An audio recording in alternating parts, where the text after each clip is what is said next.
What's up, everybody? Bienvenue dans cette nouvelle session de Millennials Fortunes Education. Josh ici encore une fois.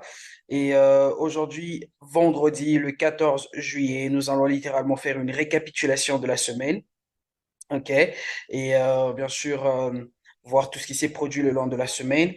Et voilà. Si c'est votre toute première fois de nous rejoindre, n'hésitez pas de cliquer dans le bas de votre écran, le coin bas droit de votre écran, sur la petite cloche, ok, la cloche de notification, pour tout le temps être notifié à chaque fois que nous avons une nouvelle vidéo mise en ligne. Et sans oublier bien sûr notre promotion. Si vous voulez apprendre gratuitement de Millennials Fortunes, ok, nous avons une promotion littéralement où chaque semaine, deux personnes chanceuses vont remporter un accès gratuit à Millennials Fortunes University. Et tout ce que vous devez faire, c'est de commenter sur nos vidéos sur YouTube, sur ces sessions bien sûr, sur YouTube, et bien sûr de souscrire également sur notre chaîne YouTube. Plus vous commentez, plus vous avez des chances de remporter bien sûr cet accès gratuit. Et c'est valable pour tout le mois de juillet. Alors, on va y aller sans plus tarder. On va commencer avec le Gold.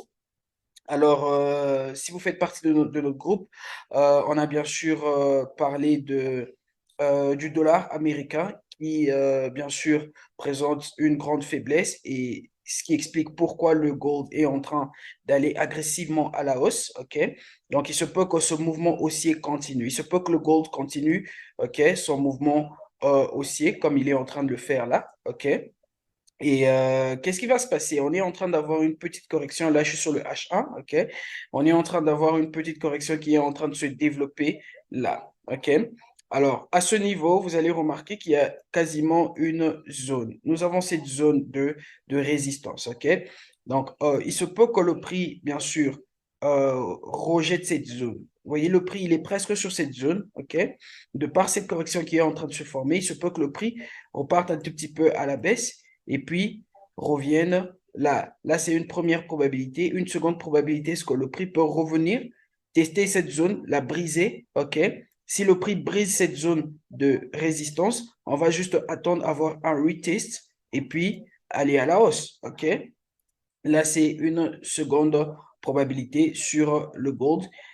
Tout comme il se peut que le gold revienne retester notre zone de support là. Ok, vous voyez cette zone de support. S'il revient tester notre zone de support là, on va bien sûr, je vais faire ceci, je vais aller sur le H1. On va bien sûr annuler cette structure, cette correction là. Ok, donc il y a des fortes chances que le prix nous donne quasiment un nouveau bas, ok? S'il nous donne un nouveau bas, il se peut qu'il reparte à la hausse, ok? Et là, c'est une première probabilité. Une seconde probabilité, c'est qu'il se peut que le prix, à partir de là, qu'il aille à la hausse, qu'il break notre zone de résistance et puis continue à la hausse, ok? Tout comme il se peut qu'il revienne tester cette zone de support. Si le prix teste cette zone de support, ok, bien sûr, nous allons faire quoi? Nous allons anticiper un achat, ok, et bien sûr, nous allons annuler cette structure corrective que nous voyons là, vu que c'est sur le H1. Donc, sur le gold, nous anticipons toujours un achat, rien n'a changé jusque-là, ok? Ensuite, nous allons sur ODE GPY. Au GPY, vous allez voir que nous avons une position en cours. Là, nous sommes dans un drawdown. Il n'y a pas de souci. OK? Tout ce que nous recherchons, c'est ce mouvement baissier. OK? Nous sommes en drawdown pour l'instant sur ODE GPY. OK? On a eu une autre entrée là. Vous allez voir, le prix a déclenché notre trade. Là, il est en train de repartir à la hausse. Il nous met en drawdown. Tout ce que nous attendons, c'est bien sûr un mouvement baissier. Alors, si le prix nous stop out, on va prendre une autre position parce que rien n'a changé sur O2 GPY. Je vais vous le montrer tout à l'heure. OK? Voilà. Alors, on a eu ce fort mouvement impulsif haussier. OK? Bien sûr, on a maintenant eu cette correction, mais regardez ce mouvement baissier qui est venu là. OK? On a eu un fort mouvement baissier, OK? Qui est bien sûr allé break ce bas-là de façon impulsive, OK? Et bien sûr, ceci est en train de nous donner un retracement. Vous voyez ce mouvement? C'est un retracement que nous sommes en train d'avoir, un retracement de ce mouvement impulsif baissier. OK? Donc, littéralement, rien n'a changé jusque-là sur O2 GPY. Nous anticipons quoi? Nous anticipons une vente. Là, je suis sur le H4. OK? Vous allez voir que le prix est en train de trade dans cette zone de résistance qui coïncide avec nos zones FIB. OK? Nous sommes encore dans cette zone de résistance, bien sûr, qui coïncide avec notre zone FIB. Et bien sûr, nous attendons des rejections pour que le prix nous donne, bien sûr, ce mouvement baissier qu'on veut voir. Vous voyez ce mouvement baissier? C'est ce mouvement que nous sommes en train d'attendre sur O2 GPY. Donc, rien n'a changé. Si le prix nous stop out, il n'y a pas de souci. OK? Nous allons prendre une autre position, une autre vente. OK? Là, c'est avec O2 GPY, un update sur O2 GPY. OK? Et ensuite, nous avons quasiment, voilà, GBP-CHF. Avec GBP-CHF, vous allez remarquer en fait qu'on avait eu cette correction. OK? On a eu cette correction-là. Notre mouvement impulsif haussier, nous avons eu cette correction-là. Mais regardez ce qui est en train de se passer ici. Le prix est en train de trade déjà au bas de la structure. OK? Mais quand je vais sur le H1, qu'est-ce qui se passe? Le prix n'est pas allé à la hausse agressivement, mais le prix est en train de nous donner une correction. OK? La correction de notre mouvement impulsif baissier. Qu'est-ce que ça nous indique? Ça nous indique qu'il se peut que le prix, il se peut que le prix aille à la baisse, excusez-moi, nous donne un nouveau haut et ensuite, il se peut qu'il reparte maintenant à la baisse et nous donner un autre bas, plus bas que celui-là avant d'aller à la hausse. OK? Donc, on sera un tout petit peu cautious ici. Pourquoi? Parce que le prix est en train de trade au bas de la structure et il nous donne une correction là. OK? Donc, on sera vraiment, vraiment cautious là. Si le prix nous donne un nouveau bas, OK, comme ça là, on va anticiper une vente, mais seulement sur le court terme. OK? Et on sera très cautious, seulement sur le court terme. Et bien sûr, une fois que le prix revient là, bien sûr, on saura maintenant voir comment est-ce qu'on pourra prendre un achat. OK? Donc, voilà un update sur GBP-CHF également. Ensuite, nous allons aller sur NZD-GPY et puis EUR-HUD.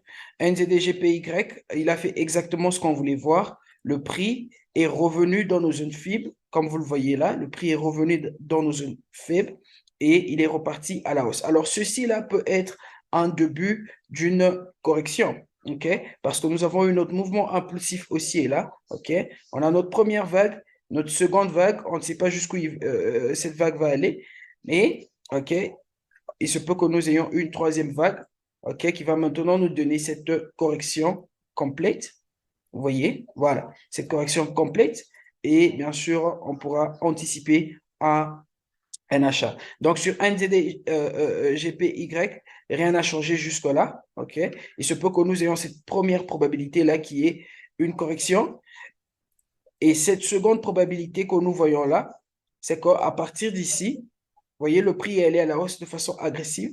À partir d'ici, il se peut que le prix nous donne une correction. Si le prix nous donne une correction, ça nous indique bien sûr une continuation de ce mouvement. Il se peut que ce mouvement continue. Donc, euh, on va garder cette paire à l'œil pour voir qu'est-ce qui est en train de se développer là. OK? Parce que si le prix nous donne une correction, alors là, ça nous indique bien sûr que nous allons bien sûr avoir la continuation de ce mouvement haussier.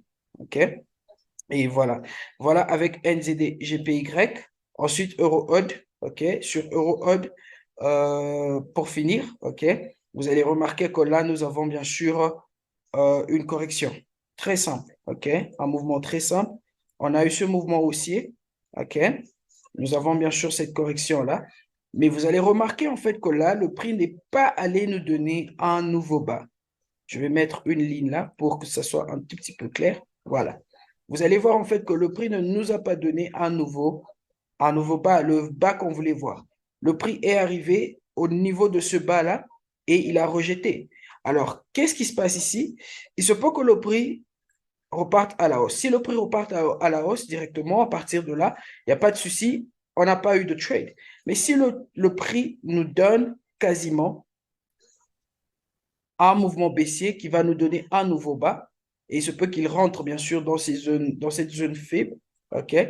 Si le prix nous donne un nouveau bas, ça nous donne bien sûr une opportunité d'achat très claire. OK? Donc voilà, avec Euro, Odd, où nous sommes, Euro, Odd est encore en train de développer cette correction. Rien n'a changé jusque-là. Il se peut que nous ayons bien sûr ce bas-là, probablement la semaine prochaine. Donc, on va garder cette paire à l'œil. Si ça nous donne un nouveau bas, là, c'est très clair qu'on va prendre un achat de part, la structure corrective que nous avons là. OK? Donc, voilà tout pour aujourd'hui. Aujourd'hui, vendredi, OK? Une récapitulation de la semaine. Donc, gardons ces paires pour la semaine prochaine également. OK? Souvenez-vous que dans le trading, 80%, c'est la patience et 20% l'exécution. Aussi longtemps que vous n'avez pas encore eu un bon setup. Ne vous précipitez pas dans un trade. Ne vous précipitez pas de prendre une position. Ne forcez pas des trades. OK? Soyez patient. Et bien sûr, plus vous êtes patient, plus vous aurez des bonnes opportunités de trade. Donc, quant à moi, je nous souhaite à tous un très, très bon week-end. Que Dieu nous bénisse. Je nous donne rendez-vous le lundi à la même heure et à très bientôt.